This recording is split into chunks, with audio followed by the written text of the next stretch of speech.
Hello, Dr. St. Martin. This is Trent with the Safe Soil team. Thanks for joining us for today's interview.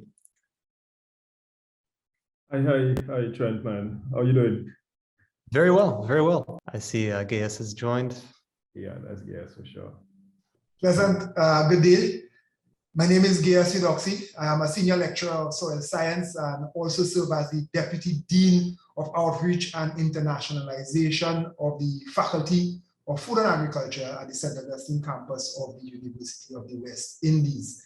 My primary role is to deliver teaching and research in the areas of soil science, particularly sustainable soil management, with a focus on improving and promoting soil health. I have to say, obviously, kudos to our hashtag Safe Soil, the movement, the Conscious Planet movement, and obviously to the guru himself in realizing at a very critical point in our timeline, the significant interconnectedness of soil to many of our global threats. So I think from my perspective, it's a wonderful opportunity being here and having that conversation about soils, and especially soils in cities. Thank you.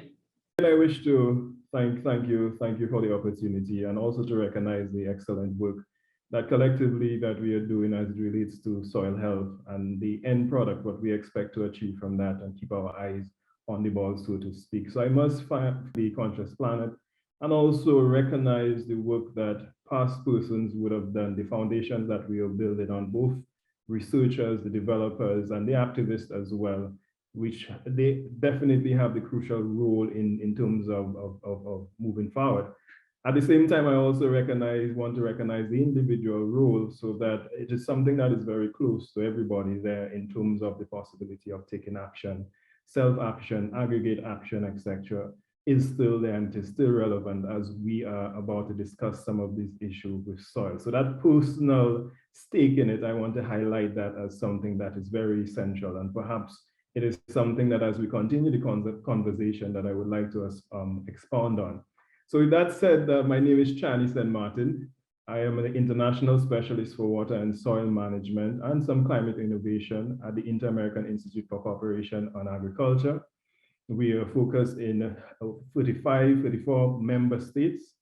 Very much appreciate you both sharing such rich introductions. I think it's very valuable to understand the motivations and what brought you each to the world of soil science. Something I'm curious to hear from both of you is you got this interest, and this led you to a full-fledged career academically and professionally within agriculture, land management, soil science. What are some of the key challenges that you believe exist in the Caribbean region and globally when it comes to soil health? And along with those challenges, what do you feel are the best opportunities to address those challenges?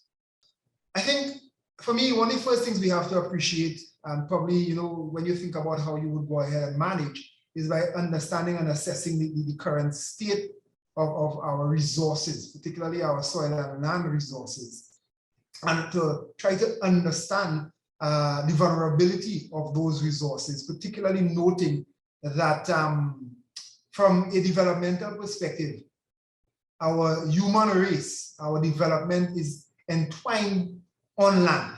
Yeah, our development is linked to us utilizing land in a manner that is not necessarily a natural way. So we consistently utilize the soil, and what we have to do is to try to understand the characteristics of that soil that are intrinsic in determining its vulnerability to those various uses. And if I start from that perspective, I would indicate that, for instance, in our tropical environment, our soils are inherently, if we have to probably think about a soil health index on a very general scale, would be in the unhealthy region. And one of the primary metrics and indicators is the soil organic matter content. And naturally, our upland soils tend to have very low organic matter contents, and it's only because of our climatic conditions. We have high rainfall, we have year-round high temperatures, which accelerate degradation. So there's not an opportunity for accrual of organic material. So noting that, what that means is that the susceptibility of our soils are very high, so that vulnerability is high. And hence, once we have a stressor on our soils, it then increases the risk of that particular hazard to some deteriorating or degrading effect on our soil. So from that perspective, our soils, when we class them with other soils across the globe, our soils tend to be at a disadvantage because of the inherent vulnerability. So in my mind, noting that serves to be one of the intrinsic factors. In addition to that, we also have to recognize what is constraining us a lot is the lack of knowledge, public awareness, education around soils. And in my mind, when I joined the Global Soil Partnership, when it initiated, I think it was in 2012, it was recognized that that was an important pillar out of a 5-pillar coordinating framework. That if we do not educate persons about the importance of soils, then because there are several users of that resource, then it will be at a disadvantage. So we recognize that that was very important. And I think it remains that way. And we have not, in my mind, in the region, been able to reach masses to let them appreciate and understand the importance that soil has. And that is, for instance, in my mind, one of the most important opportunities that Safe Soil Movement have provided, for the Caribbean certainly, but for the world as a whole, that the message has reached a particular set of stakeholders that otherwise may not necessarily we were not necessarily been able to reach through our very technical and institutionalized type of advocacy as well as programs. So I think that is one area that constrains us a lot. And the other area is that while our soils traditionally have been so important to the economic development of the region, as you may be aware, all of our countries in this particular region was under colonial rule at some point in time. And all of our countries had agriculture as their base for the economic development. And it has done tremendous in terms of bringing us where we are now. And we have not from then till now recognized from a very institutional level, the importance of that resource in terms of our economic status and our economic development. And I say so on the premise or on the basis of the fact that when we think about particularly our English-speaking Caribbean countries, I don't know that not one of those countries have a set of legal instruments, policies, or laws that seek to protect, seek to conserve, or even seek to recognize soil as a valuable resource outside of the ambit of land.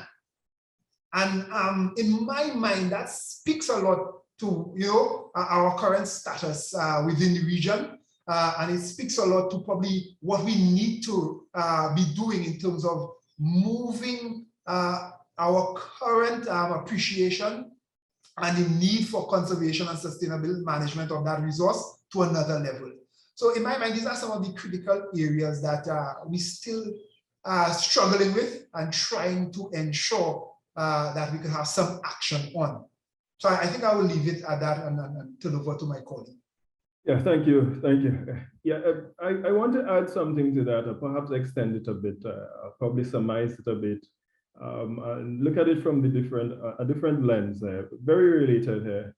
But essentially, I am always aware or concerned about when we talk about the global issues that relates to soil or land degradation, and often if one does a search, you tend to see symptoms and you see less at the root of it in terms of one acknowledging that it is a resource and the value that is being placed on it or that should be placed on it, it is highly dependent on the human being or the person that is identifying it as a resource.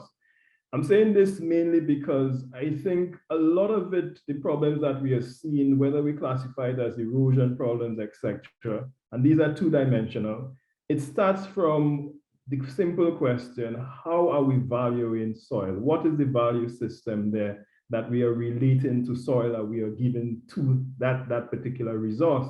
And often, sadly, it is related to something that is for the low-hanging fence, food production. And even then, the way that we do it in terms of not considering all of the other dimensions in terms of whether you call it the ecosystem services, etc., all of that is not presented in a very convincing way as a value proposition. So I want to identify that the issue of the value system and the culture, or how that is transferred into action on the ground, is one of the things that is heading at the root of some of the issues or the problems that we are facing with soil. So that's the first thing I want to say with that.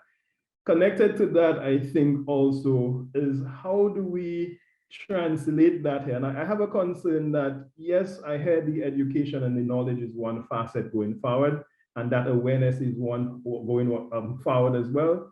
But from what we are seeing with parallel resources that even some persons have deemed to be more important than soil, like water, etc., we are all seeing a symptomatic kind of thing playing out in some circumstance, that even if people become to some extent aware of the value of water, the soil, it does not necessarily equate to action on the ground or doing something here. So there's a particular gap that we need to kind of feel that hinges on a behavior, a social aspect kind of thing that does not equate the awareness and the knowledge with solid and systematic action as it relates to a resource.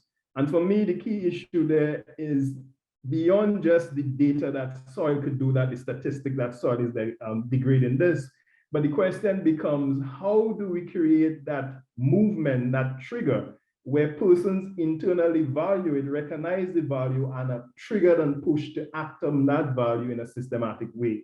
And for me, that has been the symptom or the gap that has presented a challenge in not only in the Caribbean, but worldwide, in terms of, is the knowledge capacity that you have, the awareness capacity, translating into systemic action on the ground? And that is not always something that could be moved by the data, even if we know that water is a precious resource and that we still have activities that we see the pollution of water, the vulnerability or the threats or shocks against water. And this is likely to continue with other resources if we do not more strategically integrate or consider that into the technical action in terms of measuring soil health, building the capacity to address whatever shock or ailment that we recognize for soil. So I wanted to just put that on the ground, because I think too often we speak of soil science and not recognize that that very soil science, like I said before, why I got into agriculture, it is related to a social science. It is related even to a governance and a power science in terms of a political science as well. And I think until we could make these connections and provide the argument with this connection that is very it could be easily assimilated, then we have a chance of perhaps not making the marks progressively as we wish. And this is why I want to echo not only the Safe Soil Initiative here, to recognize what Gerson mentioned in terms of the simplicity of the message, but the other organizations and individuals that have been trying to actually do that, to try to remove somewhat of the technical language, even when you communicate and building the capacity of farmers or stakeholders, to communicate something that is of a value there, to communicate a movement, to communicate a collective will to do.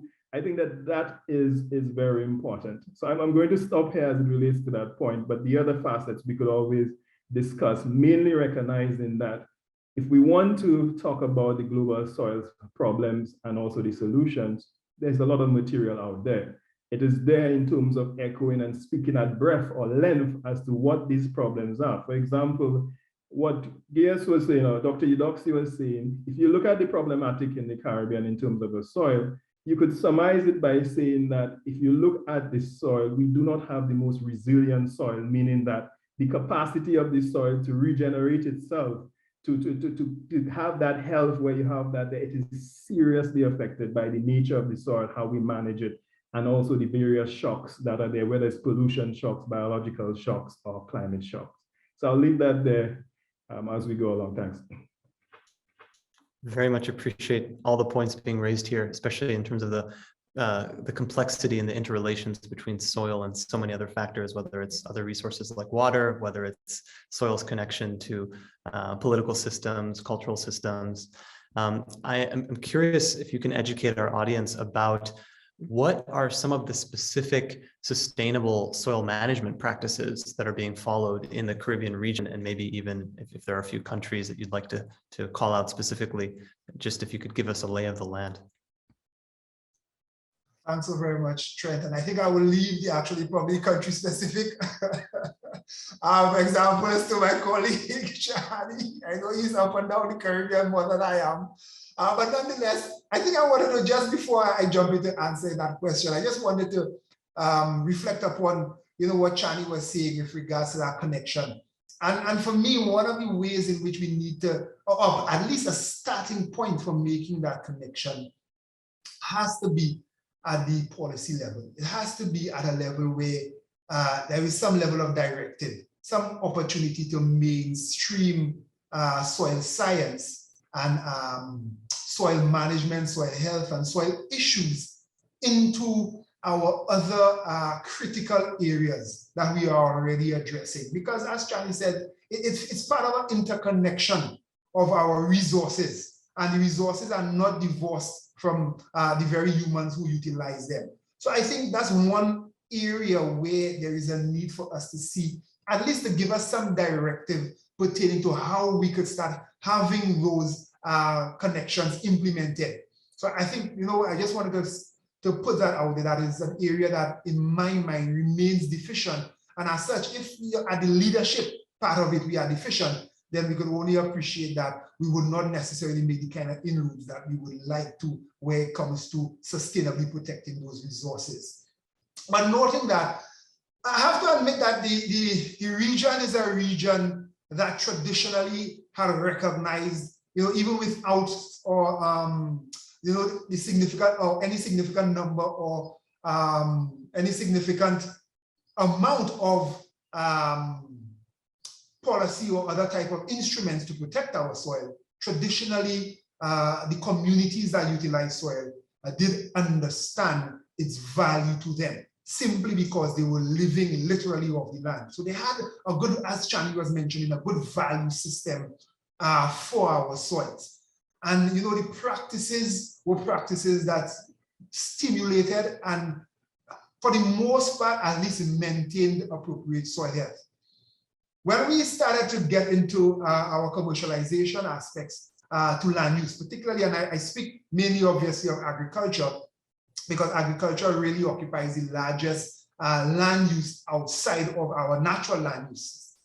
So when we started to get into the commercialization and noting some of the technologies at the time, our practices moved from, at least conserving and preserving to being degradated. But I have to admit that there is a transition again that you're seeing with our farming community. There's a number of farmers, there are a number of communities of practice, there's significant numbers of associations and groupings that are now recognizing the significance of sustainable soil management practices and how that is so significant in terms of not only their continued use of that resource, but recognizing the importance and connectivity of that resource to other ecosystem services, as well as to wider community, as well as national level activities. So for instance, one of the things that you would always see, or is a key in my mind practice, is the incorporation of organic matter. Now, whether or not there's opportunities to improve on that, I think there remains opportunities to do that, but nonetheless, it is a useful and it is a very sustainable practice, especially when farmers have good knowledge about how best to do it. So that's one of the things that I think, the incorporation of organic matter is one of the ways in which I think our farmers have recognized the importance of sustaining their soil resource. At the same time, I think I will add that I have also seen, to a larger extent in the region, better soil fertility management. Our farmers are certainly more knowledgeable about it. You know, I've had several discussions with farming groups, and they are certainly more knowledgeable about the role of nutrients in the crop production cycle. They are more knowledgeable about the influence of the soil on nutrient processes, in terms of loss processes, in terms of availability. So farmers are, and land users are a little more knowledgeable and skilled in fertility management. And the last point I'm going to touch on, what I do feel that I really think is a positive thing, again, when it comes to sustainable management of our soils, is farmer-to-farmer training and farmer-to-farmer outreach. I think that, in my mind, has made a tremendous impact in terms of how farmers manage their soil resource. You know, I could give examples right here in Trinidad, where you see particularly younger farmers learning from their older colleagues pertaining to, for instance, appropriate land management or land preparation systems for certain types of soils in the region. We have a particular heavy clay soil, the order of that soil called vertisoil. In Trinidad, it has a very colloquial term called sapate. So I'm gonna throw that out there so other persons become familiar with the lingo in the Caribbean. And that soil is a very troublesome soil. And if you don't understand how to manage that soil, particularly when to prepare it, how to prepare it, it leads to tremendous degradation of the soil, particularly due to our intense rainfalls.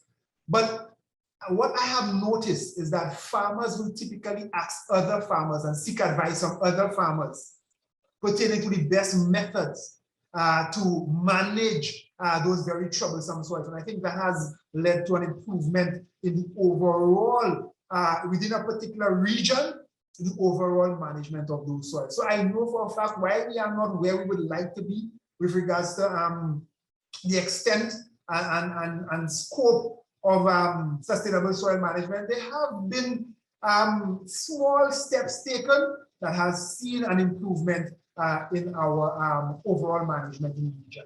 Thank you.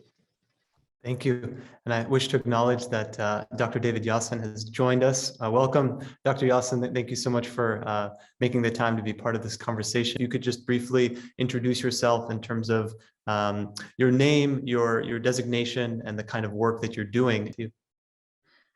Well, briefly, I'm David Yasin.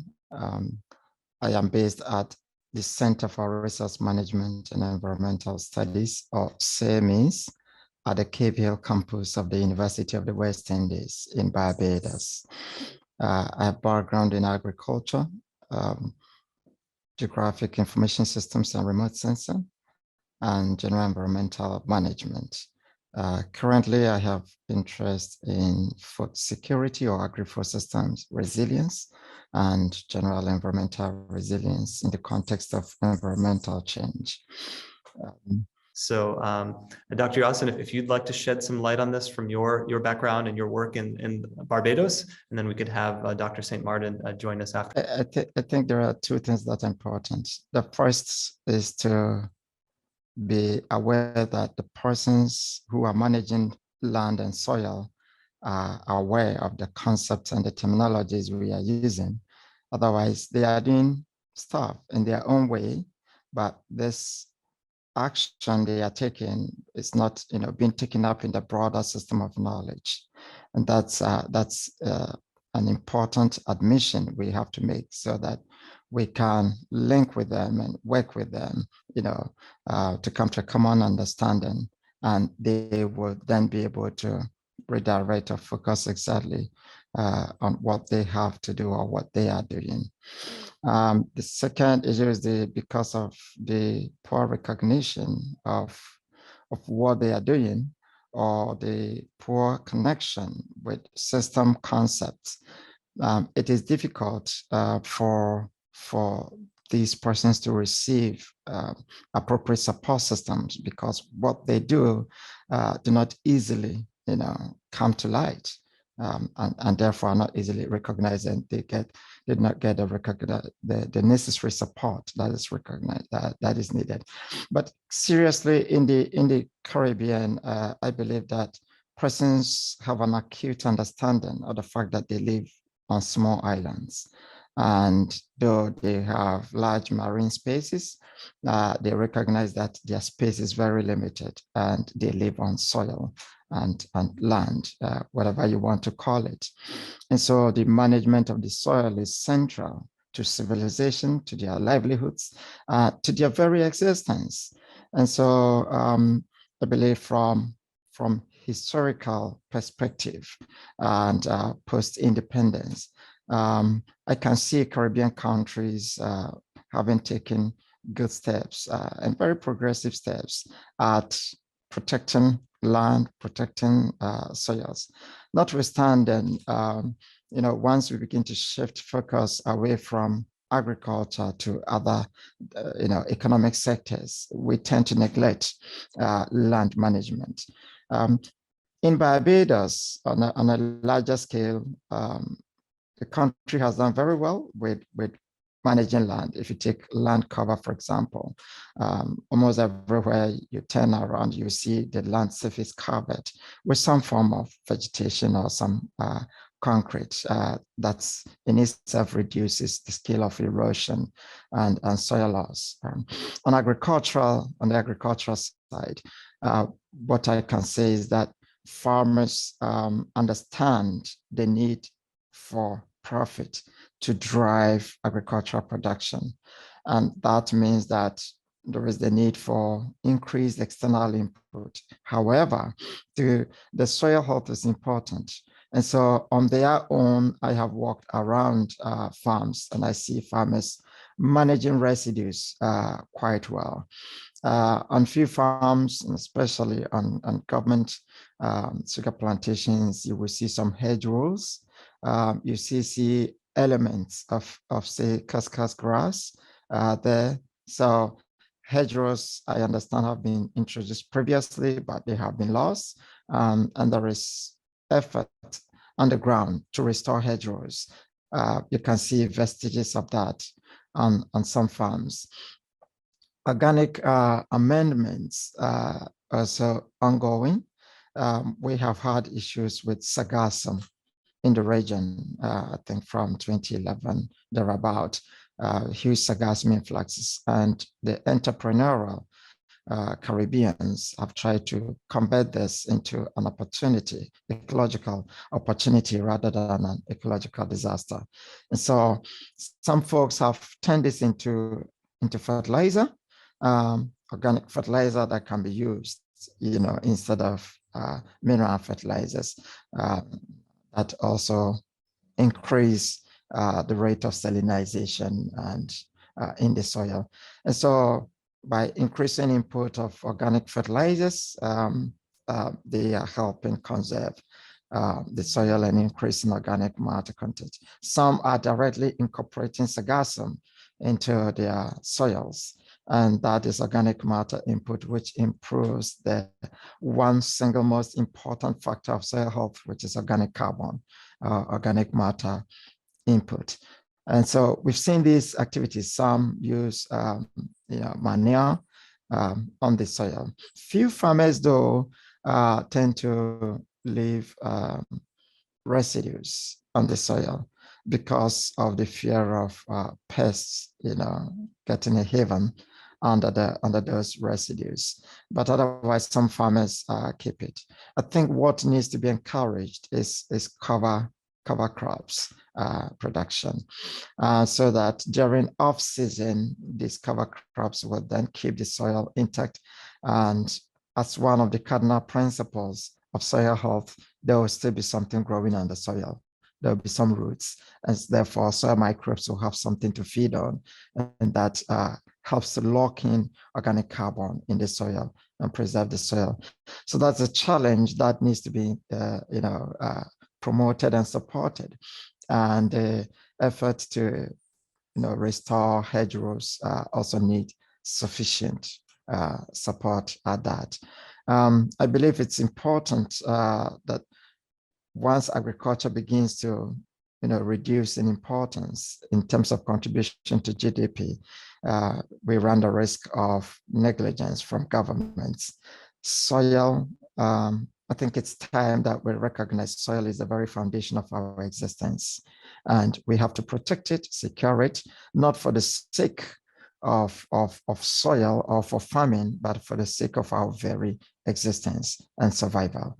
And so we need to pay attention to that and support soil conservation, soil management, the same way we support water resources management, the same way we support fisheries management, the same way we support forestry management, other resources, and understand that soil is fundamental to the resilience and sustainability of all these other resources, even fisheries and the coastal marine environments. I think I will stop at this point, as my colleagues have already indicated some of the wider challenges we face in the region. Thank you. Thank you very much, Dr. Yasin. Dr. St. Martin, you'd be more than welcome to add any additional perspective if you want to, add additional, practices that are instrumental in sustainable soil management.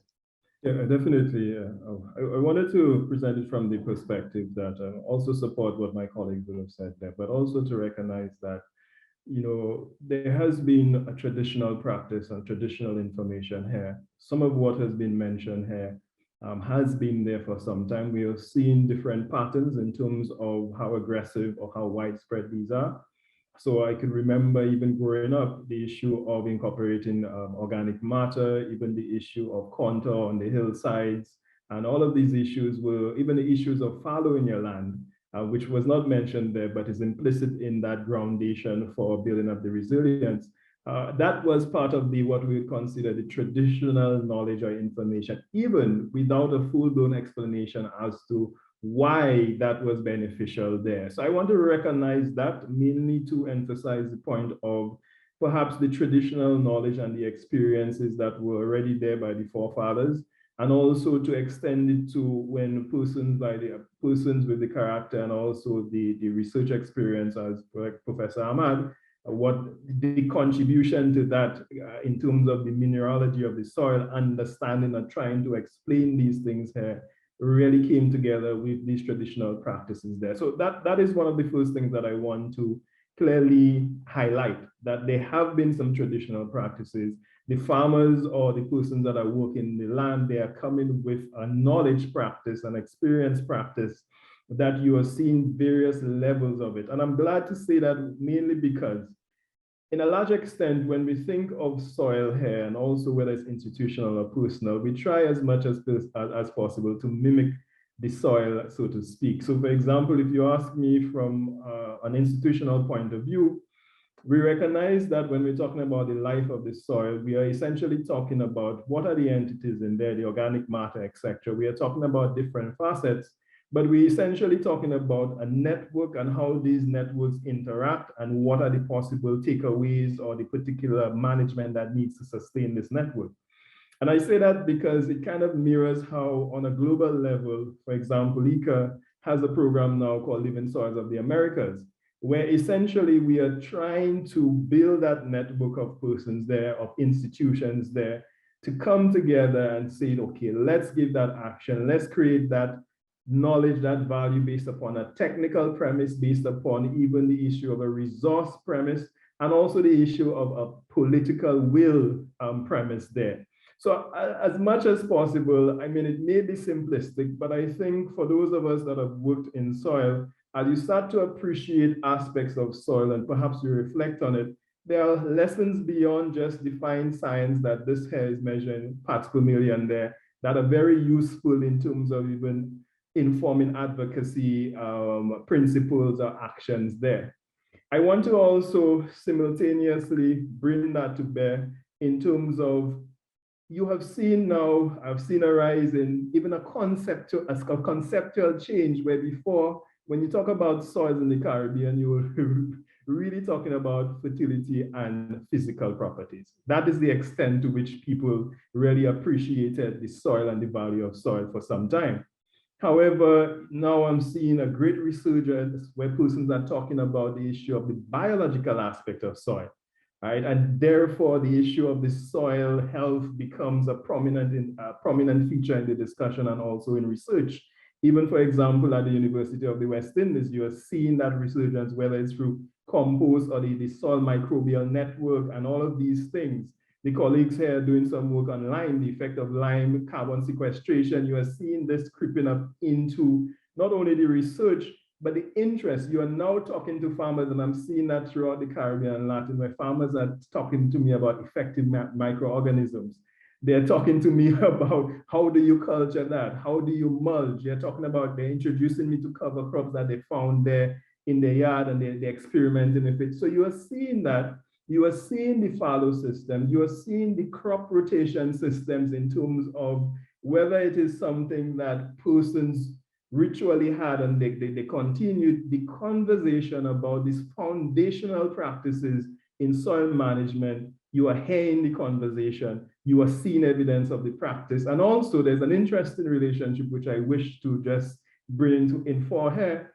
As you see some of the people, some persons think or conceptualize an agriculture without soil, meaning that you're talking about a soilless agriculture, because there are issues like biosecurity in terms of also testing your soil pH meters and EC meters and understanding or measuring the parts per million in your soil solution. That is also creeping back to persons that are working in the soils. I'm seeing farmers now telling me that they have their pH meter and the electrical conductivity parameter, their testers, etc. So there is a relationship there where you are seeing evidence that persons are growing the concept. They are getting the information, they are moving. Again, that is well and that is good. The issue as to can it be optimized, can it be done better by the information there is something that I wish, and I think this is where the effort should be.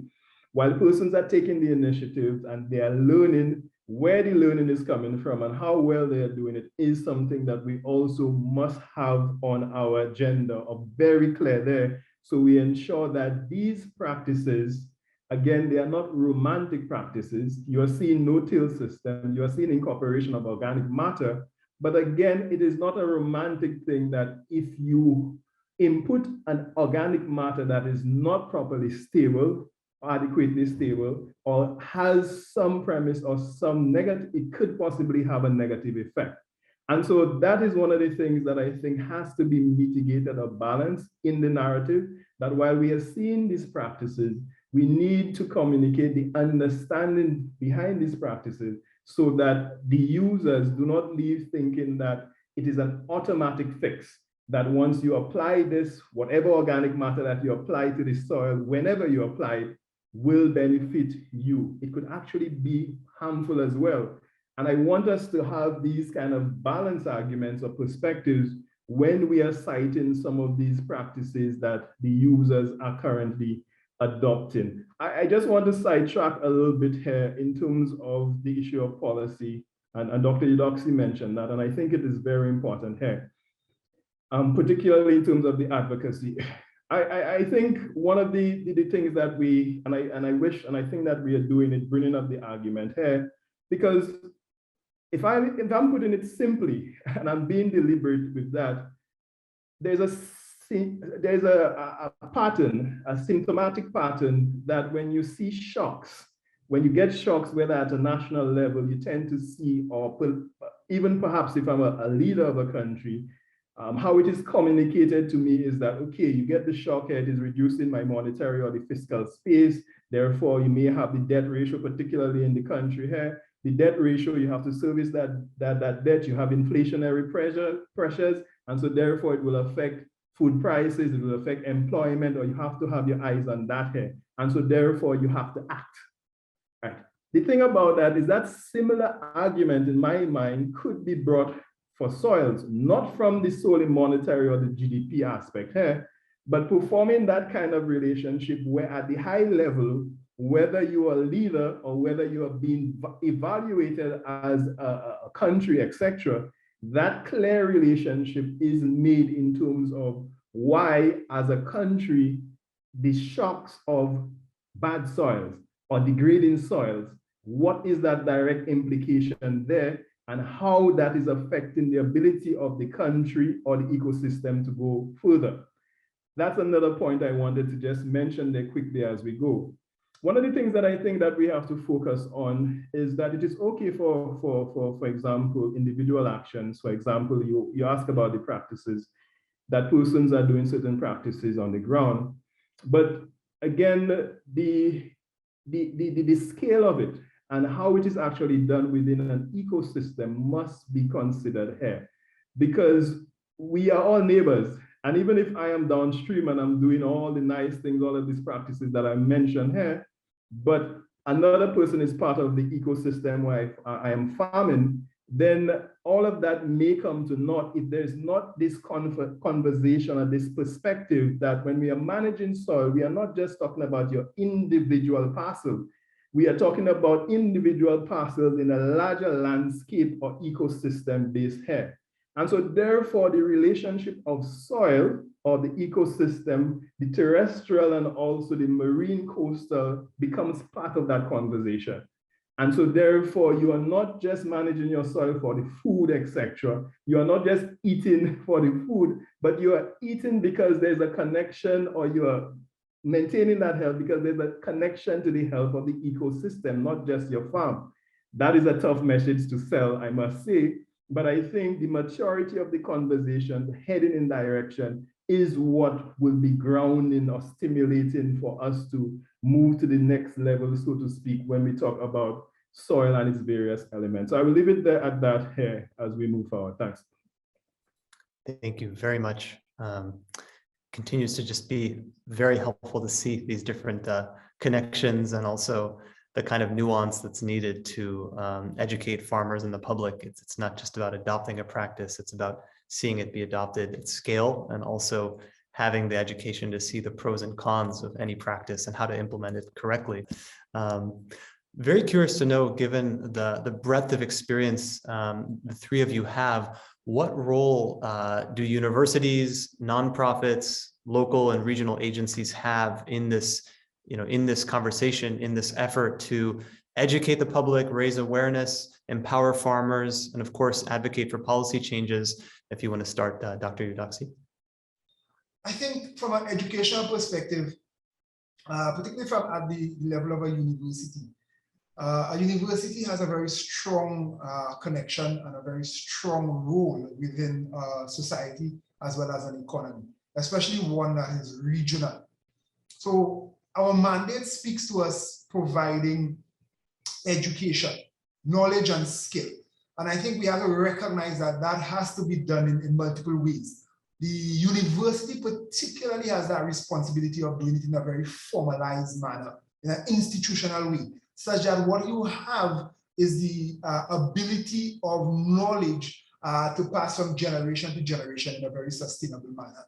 So I think that is one of the core roles that we play when it comes to ensuring that we could maintain that sustainable set of practices by having it institutionalized and passed through very formalized process. Now, when you think about it, in addition to that, the university also has a very strong mandate as one that should be at the apex of trying to develop technologies and to develop research activities, to develop innovations that will assist the community for improving on those practices. So with that mandate in mind, the university should also be seen as a body that allows for the generation, adaptation, and assistance with adoption of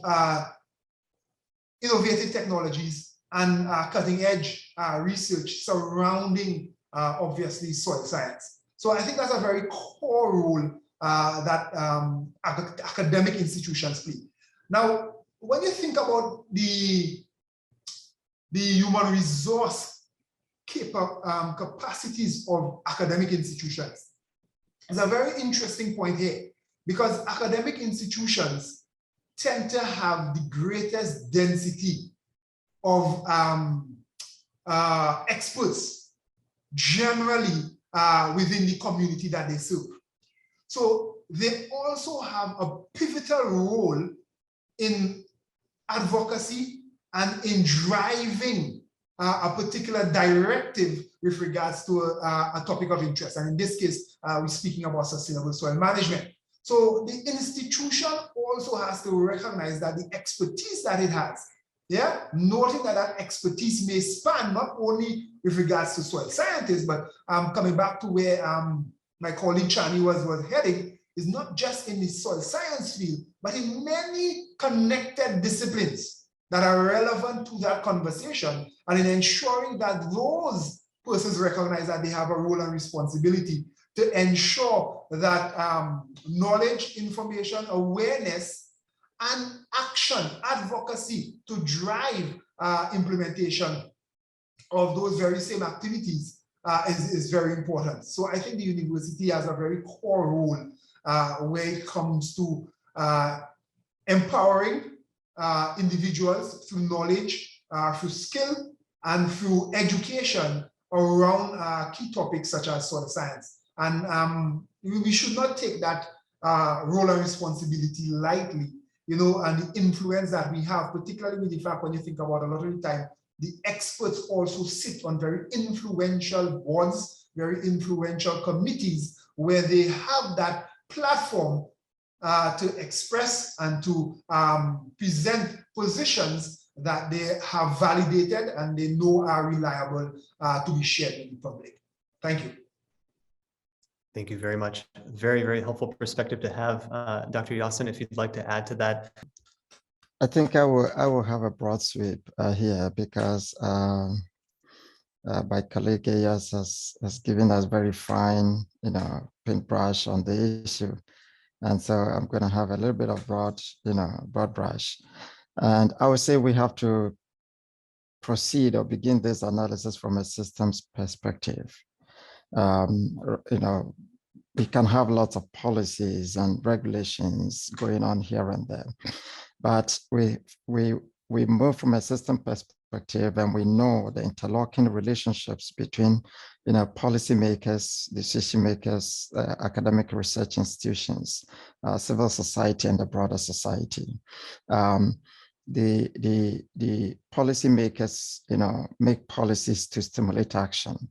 And these actions can be economic action, but these actions also include research and human resource training.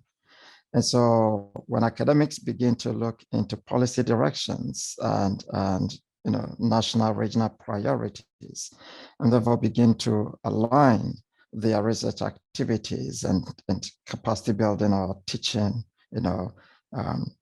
outreach activities, etc., to these policy interests or directions, then we are moving in a particular direction as a system or as a collective. But then the civil society organizations can then also titillate the emergent problems and have broad sweep of what needs to be tweaked, what needs to be acted upon at the particular instant. And then we move forward as a society.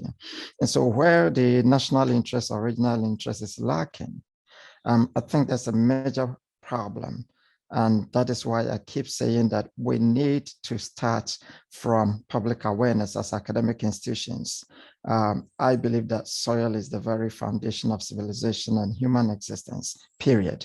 You can have all the arguments you want. Every government needs to understand that soil is the basis of national civilization, of national culture, of national resilience, of national existence. And therefore, it should be at the heart of defense policy, of security policy, before we build on all the other human security matters. If we get that understanding, then we can build on from there, policies, regulations that can drive academic research, academic interest, and subsequent advocacy that can also generate interest in the civil society sphere. If persons in the public understand that, killing the ocean starts from killing the soil. Therefore, the soil is the primary thing to protect. Killing the waters, water scarcity, start from soil, destruction or land degradation. If we understand that, then we know our enemy first and foremost. And then all our activities would then be focused on protecting that single most resource or material that we have neglected, to date, which is central and the central hub to everything. Yes, the universities have a role to build capacity, but if the priority is on, building the strength of the tourism sector, then that is where universities will begin to pay attention to it, because that's where there's some form of not just policy support or legislative support, but also resources will be there for them to access to run their programs.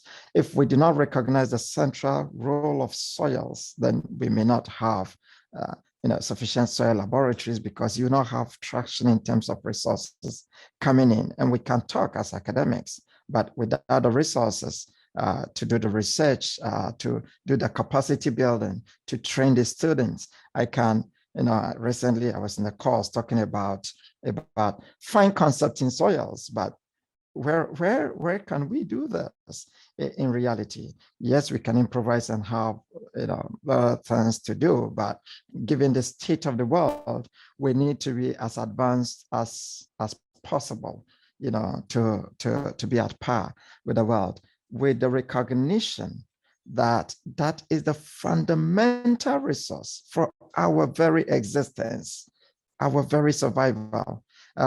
Forget about climate change. All of that start from our disrespect from soil, start from this, degradation of soil. Barbados, the Caribbean had lush forest resources. Someone clears all of that and then begins to throw that carbon in the air. Over time, that creates climate change, and we begin to talk of climate change compensation. We begin to talk of reparation, and we are not even thinking of the ecological reparation. The damage that was done to the ecology, and we are paying the price today. We are not thinking about that. We need to come back to that single and central understanding that soil is the very hub around which all the spokes of life, hang. And therefore, if we manage to secure soil, we will be able to secure our lives and our livelihoods and our economies. And therefore, we need to pay attention policy-wise, regulation-wise. We need to pay attention in terms of academic research and teaching components of our universities and research institutions. And civil societies, for that matter, we're interested in natural resources, poverty, development, human security. All of that start with soil. You can't talk of water without soil. You can't talk of forests without soil. You can't talk of climate change without soil. We need to focus all our interests and all our efforts on soils. And I think the universities and civil society will rise to the occasion, because the expertise is already there. What is left is a focus and flow of resources to support that focus for that matter. I will leave it at this point to give chance to my colleague. Thank you very much.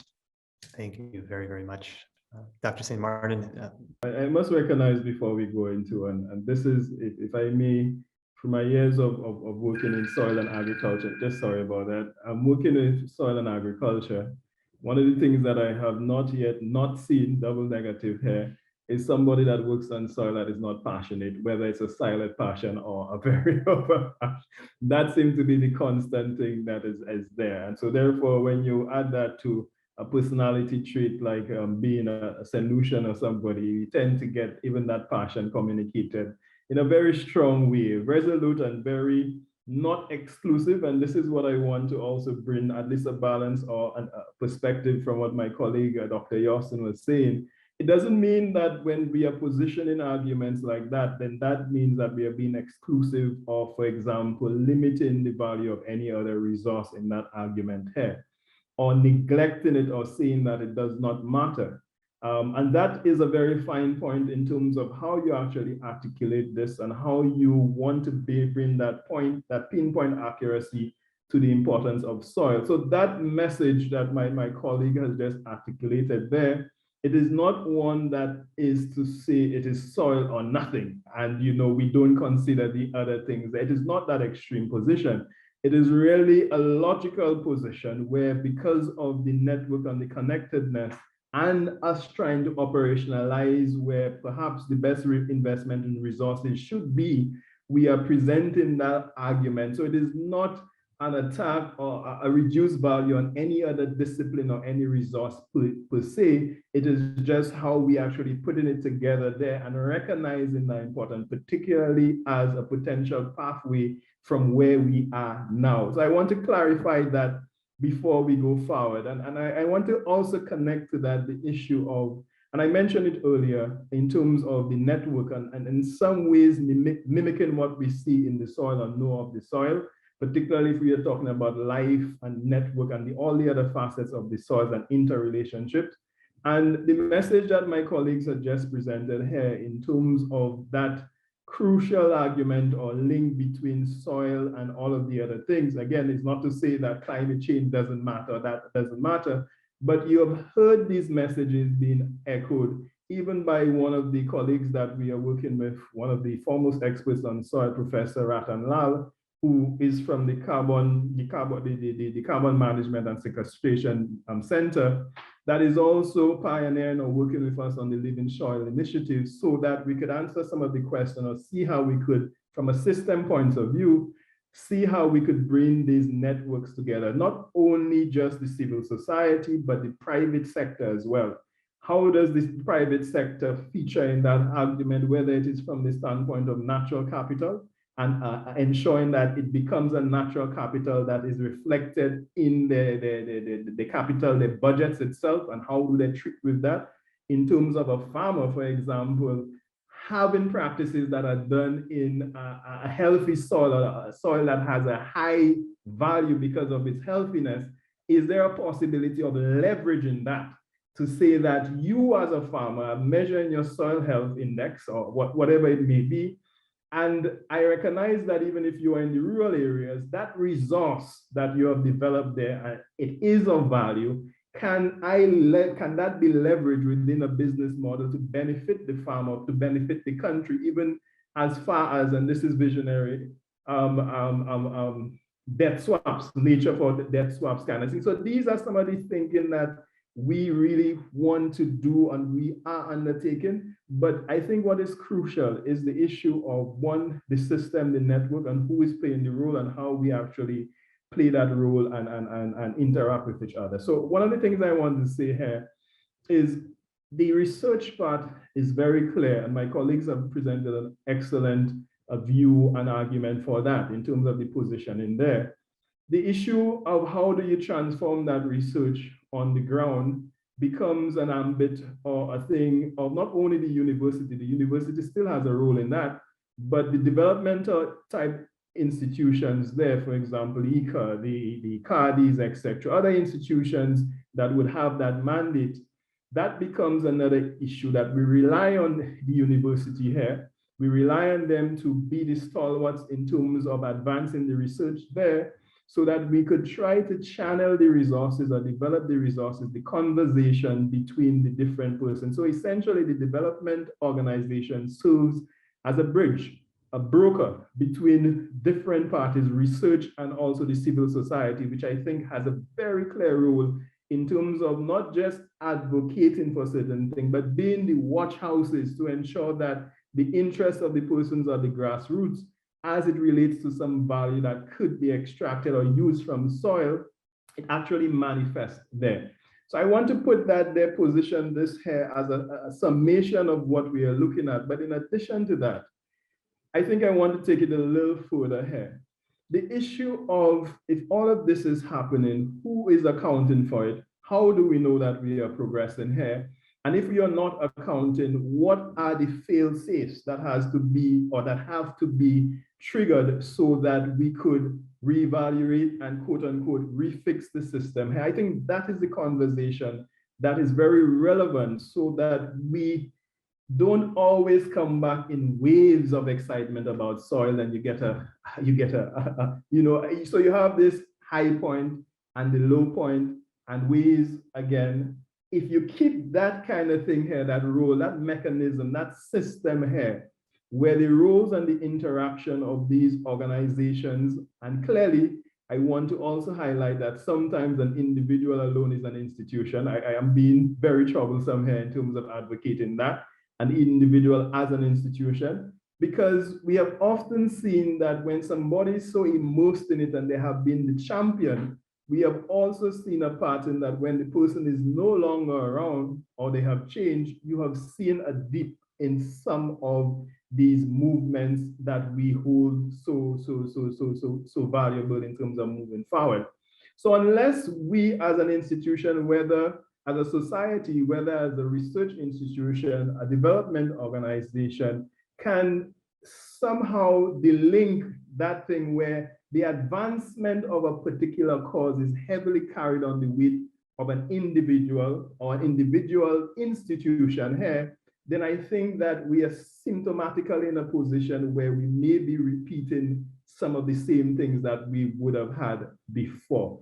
And so I want to put all that together to say that there is a role for all of the partners, whether the research, the development, the social society, the private sector. In fact, a lot of the private sector, when I'm saying private sector, I'm including the farmer as part of that private sector, but I'm also recognizing that the multinationals, even the locals, etc., there is a role to actually play there into how do you treat the soil. In fact, if it were to me, I would almost ask every single private sector, how do you treat the soil? What is the value of soil to you? And what plans do you have for it in terms of your business model, in terms of contributing back? And I think if we start asking these questions or having this discussion, then we have a space so that we could develop and move forward stronger. So I want to leave it at that here. Thank you very much. Terrific. Very, very helpful perspective. The Safe Soil movement has been created as a culmination of over 3 decades of ecological work that Sadhguru and the Isha Foundation have been a part of. And this is an inclusive movement. This is not about being against anything or anyone. This is about raising large-scale awareness to see soil as this foundational living entity that it is, and basically demonstrating to the leaders of the world that millions and eventually billions of individuals see that this is important and demand that the necessary policies are instituted to bring back life to the soil in the regions of the world.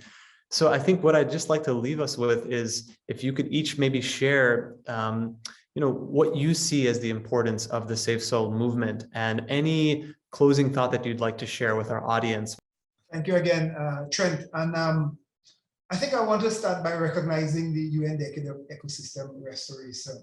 And I want to say that, there was a document coming from the UNFCCC, particularly the IPCC, that recognized sustainable soil management and sustainable land management as the intersection of the 3 Rio Conventions.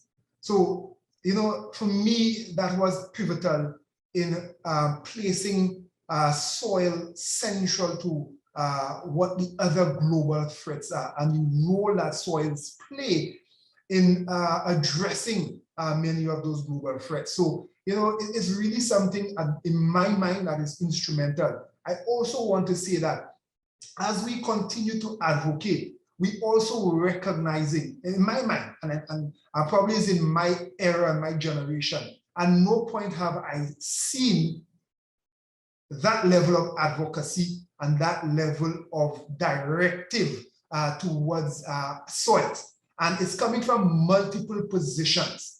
So in addition to, what is happening here through the Isha Foundation, through Conscious Planet, through Safe Soil Movement, we also see, for instance, there's a current redirection of the Global Soil Partnership towards an action-based framework. I mean, it has to go through its very ratification processes, but the essence is now they are aligning it with indicators and targets similar to the SDGs. So what we are seeing at a global level really is a combination, you know, of different players, all with a very similar objective. And I'm not too sure if it is because of the fact that we are coming to a juncture where we're realizing that we are probably nearing, or if not at that particular apex, you know, and we have no choice but to have very radical action. And now we're recognizing one of the avenues for that is through appropriate management of our soils. But nonetheless, what I would like to say is that I'm currently excited about where we are right now, because I think we are, with the various movements that are currently providing platforms for education awareness and action where it speaks to soils, that we are in a position to have divisive attention and action on soils. I have never in my time again seen our regional leaders speak to and be engrossed as much as they have been over the last few months, where it comes to understanding and recognizing the significance of soil. So all I can say is that as an advocate and as someone who believes that we are on a very pivotal track, that we continue along this line, continue to garner volunteers, to garner partnerships, and build that network that will see us reaching that pivotal goal of ensuring that all of our leaders recognize the significance of soil. And I'm saying that on the backdrop, I'm sorry for taking a little too long, on the fact that COP15 is coming on in the next few weeks, yeah, where we have another massive platform to show the importance of soil. So I think we are on a very good road, and we just have to continue pushing forward and garnering that continued support towards saving our soil. Thank you. Phenomenal. Thank you so much for that closing thought, Dr. Eudoxie. Dr. Yasin, if you have any closing thoughts about the Safe Soil movement, this kind of multi-stakeholder cooperation, as well as any other final message that you want to share. Thank you very much. I think the Save the Soil Foundation and movement, let me say, has come at an opportune time. It has come at a time that there seems to be a resurgence in awareness of the centrality of soils to, addressing several of the existential threats that the world faces. And Save the Soil Foundation, to me, has started a snowball process that will continue to gather more and more mass and energy as it rolls further on. And the scale at which it has started and the multi-pronged approach, the bringing together of key partners and stakeholders, I think that gives us an opportunity to begin to create a crucible from which we can fashion a kind of collective wisdom to address the challenges of soil that we face today. We've seen several disparate initiatives. We've seen the Global Soil Partnership. We've seen in the academic circles effort to securitize soil, etc. But these disparate activities seem to be now brought together by the Safe Soil movement and foundation. So it's an opportune organization that has come at such an opportune time. And I believe that we got to continue to move in that direction, creating at one instant, within a very short time, that massive global reach awareness of the importance of soil. And for those who are Christians, bringing them back to the original mandate given to soil, given to humans, that they should dress the earth. That was the original mandate given to Adama, which means earth or soil, basically. And from there, the primary responsibility that was given to Adama was to dress the earth. And so the Safe Soil Foundation is bringing us to back to seminal fundamental responsibility to take care of the earth so that the earth takes care of us. And I hope that we hear the clarion call and move in that direction. And with desperation, save the soil as we seem to be approaching peak soil crisis point. Thank you very much. Thank you very much, Dr. Yasin, for that closing thought. Yeah, thank you. What I want to do, I want to at least extend from what my colleague Dr. Yasin would have said there. And also at the same time, I'll acknowledge what Dr. Eudoxie would have said. I think there's another layer or more integral message that is being sent out there, which is beyond just the issue of technical or research. It is identification of soil from a particular value point that is not necessarily the issue of a researcher interest or a career choice, but it is something that could resonate with the individual on multiple levels, whether it's a sociocultural level, etc. And I think that for me is one of the balancing acts that through the Safe Soil that you're bringing out, and also through other initiatives. Even at the recent the UN Food Summit, we launched a CASH, which is the Coalition for Action on Soil. All of these initiatives are actually being done there, and also as it relates to COP, ICA has taken a very clear stance in terms of the work that they wish to do or they are doing on soil there and the regions that they are doing that work in. But I think where the narrative is going, and this is where it's pushing, it is pushing beyond the issue of a specific organization. It is going down to what is your personal call for action as it relates to soil there.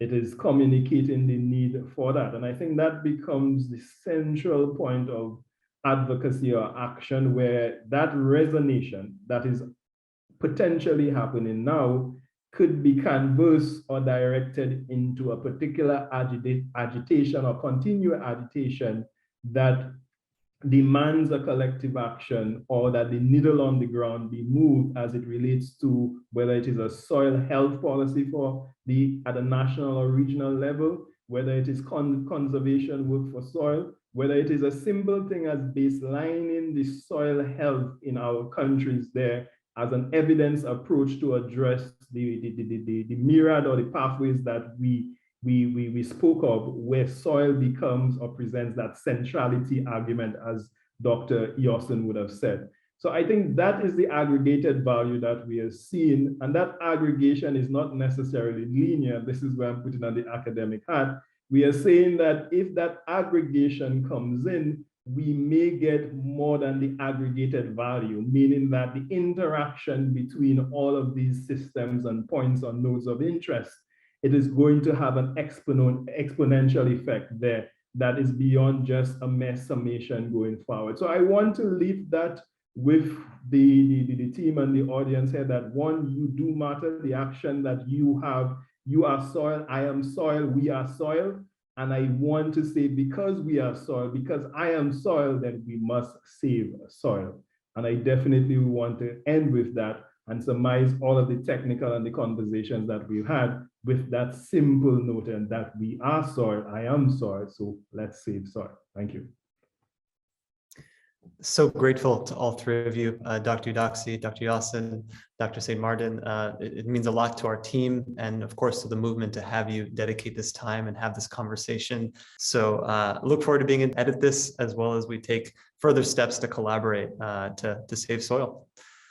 So thank you again for your time.